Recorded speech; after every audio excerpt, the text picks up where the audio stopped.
Hello, everyone, and welcome to a very special session here at XM Live. This is a panel discussion, and I'm very pleased to be the host of this panel discussion. But I have two great experts with me that will help me to answer a very complicated question. So, on one side of the ring, I could call it, is Stanley Kolev.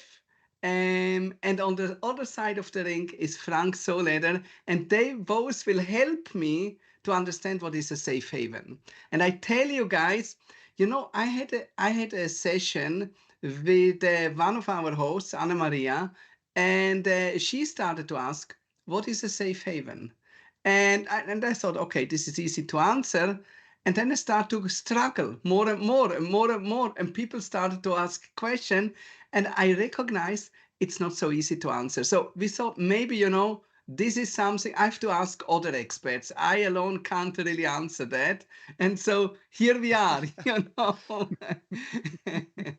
and I will directly start. Now, of course, we are here live. We are on YouTube Live. We are on XM Live on our own platform live. People can ask questions and we try to answer that as well, or especially the experts here will answer that. But I will begin with the first question. And maybe I start with Stan. What is a safe haven? And maybe also, why is it important to know what is a safe haven? First of all, hello Gil, hello Frank, and hello to everybody. Thank you for having me here, and thank you for Anna Maria for making this session for us by just asking questions.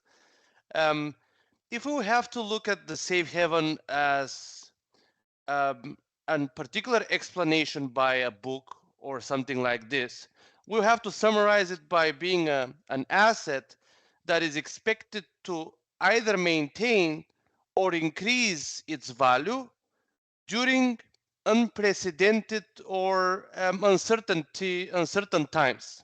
Mhm. Now, with time, if we look historically, safe havens has changed a lot. I'll give example. Currently, US dollar is being considered as being one of the safe havens. When equity markets going down, US dollar have been strengthening. But before US dollar become the hegemony and become the world reserve currency, before that have been the pound. While right now we don't see the pound as being as one. So with time, those of course change and adapt. If you ask me for your second question, as far as I remember, you asked me what is safe haven for me. No, what is a safe haven and why is it important that we know what is a safe haven? Why it is important? In order for us to be able to in environment that is not a typical recessionary environment, let's say, it's not a typical environment, but a recessionary environment, for us to be able to put our money into store or even as traders, now into trader perspective, generate profits by buying safe haven assets instead of Okay. risky assets or any other. Yeah. Yes. Frank, do you agree with Stan, or do you have addition to what you believe a safe haven? What is a safe haven asset and why it's important? Yeah, also from my side, first of all, a big hi ho, hi ho. See here Emmanuel on YouTube. Hi ho traders, hi ho's Emmanuel and all the others, of course. A big hello from my side as well. Hello Gil, hi Stanley. And now I know as well why I got asked as well in the interview about safe havens actually, because probably you were asked as well. So I was sitting also in the interview with Anna Maria, and I was first of all thinking about, oh my God, safe haven. Wow, whoop, I was kind of, on mute a little bit in the first moment. And but the first question you have, what is a safe haven?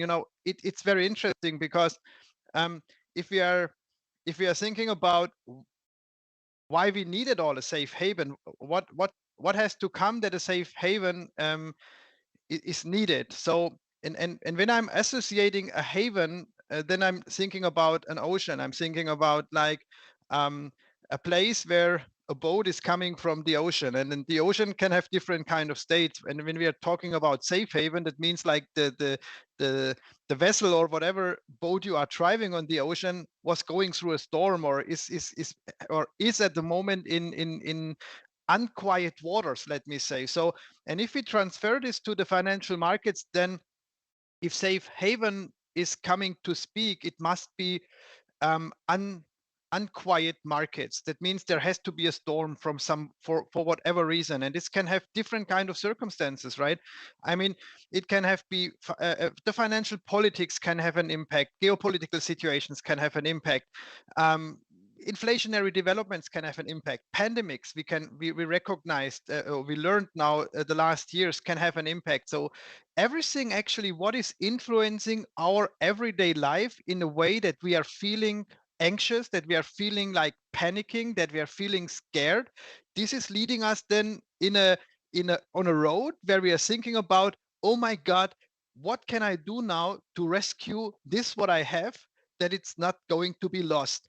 And then it starts the problem. This, yes, the definition, I would totally agree to what Stanley said, but when you think about a different kind of root causes, what such unquiet market conditions can cause, there must be as well different kind of asset classes uh, that in that specific situation might be a better safe haven than another. And from that perspective, it's really kind of incredibly difficult to always name the right safe haven, because this can vary as well a little bit.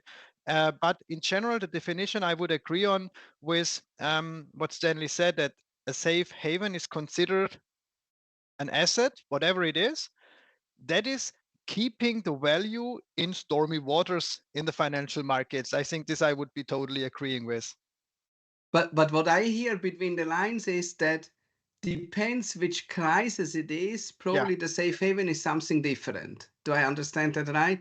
So I, there is no ultimate safe haven where you can run and hide. I think so. Yes, exactly. I mean, I give you as well a very specific example. You might have heard as well that a Swiss franc is supposed, from a currency perspective, supposed to be a safe haven, because the Swiss as a country has a very strong and stable banking industry and is like independent from Europe, because they are kind of having this neutral state. Now we are having suddenly a geopolitical crisis in the Ukraine that is leading as well in Switzerland to discussions that they are kind still having their neutrality, of course, but also kind of softening a little bit. And then we see as well in the banking sector, Credit Suisse just about to not being so stable as it was supposed to be. And suddenly the Swiss franc might as well be adopted by people. If I would like to put all my money now in this crisis situation into the Swiss franc, or if suddenly as well maybe Swiss franc as a safe haven is not really the right currency anymore. So it really depends a little bit on the specific situation where I will put my belongings or my money into to be safe. Actually, yes. You agree with us then that in each crisis there is different safe havens, or safe haven should be an ultimate safe haven where you can run and hide? As per the ultimate safe haven, we could call, for me, of course, I could call the first money, one of the first money that's being created, that's gold. And this is, as we could describe it, it's God's money because it's Earth's money. The other considered safe haven, I'm just gonna mention it right now, is people's money, which is the crypto. And we have also the central bank's money, which is based on trust, but not based on any particular value or productivity. Instead, of course, we could argue on this, but I said it myself in the beginning. Pound have been a safe haven like 150 years, 40 years ago. Right now is the US dollar. So Mhm. they change. Yes, I agree. For me, the ultimate safe haven that has proven historically is the gold. Okay, so I will come to gold a little bit later because that's a very interesting topic, I think. But I will. So the question is, what criteria? And I start to ask you, Stan, also here, what criteria a safe haven has to have in order to be a safe haven? That's also a very good question. First of all, you could actually look at it in multiple different ways. But if you look at any single safe haven, it doesn't fill all the criteria. This is why we have it flicking with time. So first of all, the asset has to be liquid asset. So it somehow has to easily convert to cash. Now, a lot of people, most of the um, American dreamers will say, no, but the ultimate safe haven is my home because I have it there, I have stability. And so, but yes, but if you want to flip it overnight, it's not really going to happen. So as I said, some assets will comply all of those, some assets will not. So first is liquidity. You want as fast as possible to convert it to cash in order on emergency scenario for you to be able to fulfill your day-to-day needs or whatever. Second thing, it has to be functional. It has to have some particular use um, and to provide some long-term demand. So if I mention property here, yes, maybe it will comply to this criteria. But if we use some more, let's say, functionality, gold is not very functional as well at the moment. So I'm just going to mention one that complies, one that not. Limited supply is maybe the ultimate thing that will consider an asset a safe haven asset, and at the same time the growth of supply should not outweigh the demand as well. So if we're having on properties that I mentioned before limited supply, no, we don't have limited. You could build as many properties and buildings as you wish. Do we have limited supply on Bitcoin and gold? Yes. So you see how they flip into those. Certainty of demand is the next one, and the asset is unlikely to be replaced or become outdated. Now, if we're talking about gold nowadays, is the Gen Z replacing gold with Bitcoin? Maybe yes. So it's having a red flag here. And the other one, actually, the other two, I could they're not so much important, but I still gonna mention them.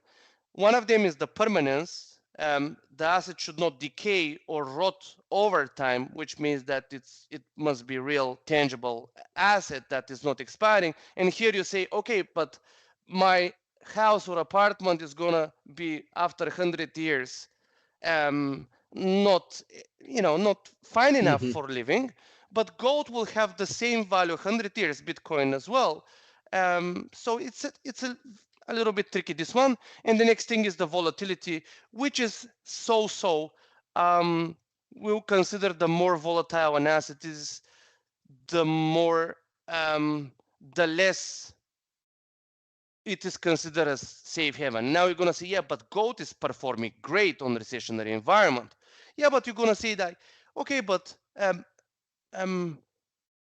the emerging, sorry, not emerging market, but defensive stocks are not very volatile in those times, but they still perform good. So we could argue, but those are my like 5-6 things that I consider, and those are the reasons. It really does depend.